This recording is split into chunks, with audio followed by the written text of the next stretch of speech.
భారత వైమానిక దాడికి ప్రతిగా పాకిస్తాన్ కూడా వైమానిక దాడికి యత్నించిన వేళ కేంద్రం దేశవ్యాప్తంగా అప్రమత్తత ప్రకటించింది.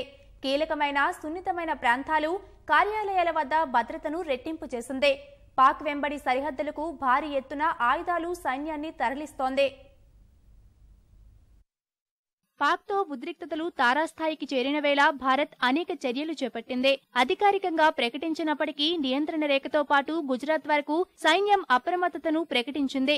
ఇప్పటికే పెద్ద ఎత్తున సైనిక దళాలు సరిహద్దు ప్రాంతాలకు తరలి వెళ్లాయి. జమ్మూ కాశ్మీర్లోని నౌషేరా, రాజౌరితో పాటు నియంత్రణ రేఖ వెంబడి పూర్తి స్థాయిలో సైన్యం, వైమానిక దళాలు ఎలాంటి పరిస్థితినైనా ఎదుర్కొనేందుకు సన్నద్దమై ఉన్నాయి. రాజస్థాన్లోని బార్మేర్, జైసల్మేర్ తదితర ప్రాంతాల్లోనూ భారీ సంఖ్యలో బలగాలను మోహరించారు. పంజాబ్ లోని వాఘా సరిహద్దుతో పాటు ఇతర ప్రాంతాల్లోనూ భద్రతా దళాలు అప్రమత్తం అయ్యాయి.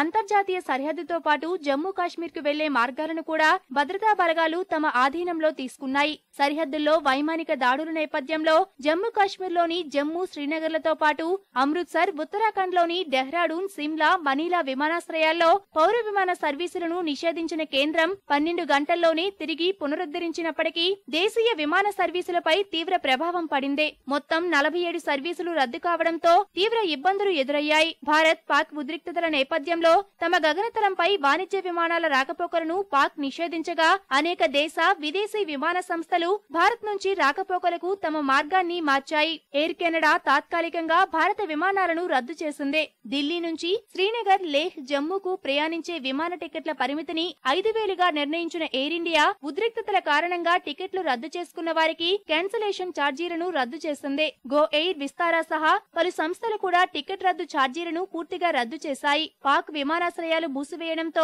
లాహోర్ విమానాశ్రయంలో 4 భారత ప్రయాణికులు చిక్కుకుపోయారు. పాక్ పౌర విమానయాన శాఖ ఈ విషయాన్ని స్పష్టం చేసింది. భారత్, పాక్ మధ్య ఉద్రిక్తతల నేపథ్యంలో ఢిల్లీ మెట్రోలో రెడ్ అలర్ట్ ను ప్రకటించారు. 327 కిలోమీటర్ల ఢిల్లీ మెట్రోకు సంబంధించి 236 స్టేషన్లు ఉన్నాయి. వాటన్నిటిలో భద్రతను పెంచారు. ప్రతి 2 గంటలకు ఒకసారి స్టేషన్లు, పార్కింగ్ లో అణువణువు తనిఖీ చేయాలని ఢిల్లీ మెట్రో తమ సిబ్బందిని ఆదేశించింది. ముంబైలోని సున్నితమైన ప్రాంతాల్లో సైన్యం, పోలీసులు మోహరించారు. పశ్చిమ నావికాదళం విమానాశ్రయం, రైల్వే స్టేషన్లు సహా కీలకమైన కార్యాలయాల వద్ద సైన్యం, పోలీసులు భద్రతను కట్టుదిట్టం చేశారు. తూర్పు తీరంలోని ప్రధాన ఓడరేవులైన ఒడిశాలోని పారాదీప్, కోల్కతా పోర్టుల్లో భద్రతను పెంచారు. ఆయా పోర్టుల్లో భారీ స్థాయిలో భద్రతా బలగాలు పెట్రోలింగ్ చేస్తున్నాయి. మరోవైపు పాక్తో సరిహద్దు పంచుకుంటున్న రాజస్థాన్లోని 2 గ్రామాల ప్రజలు ఆకాశం నుంచి ఏవో లోహపు వస్తువులు పడ్డాయని భయాందోళనలు వ్యక్తం చేశారు. ఆ సమయంలో తాము పేలుళ్లు కూడా విన్నట్లు వారు తెలిపారు. పోషల్, రటసార్ గ్రామాల ప్రజలు నిన్న సాయంత్రం 5:30 నుంచి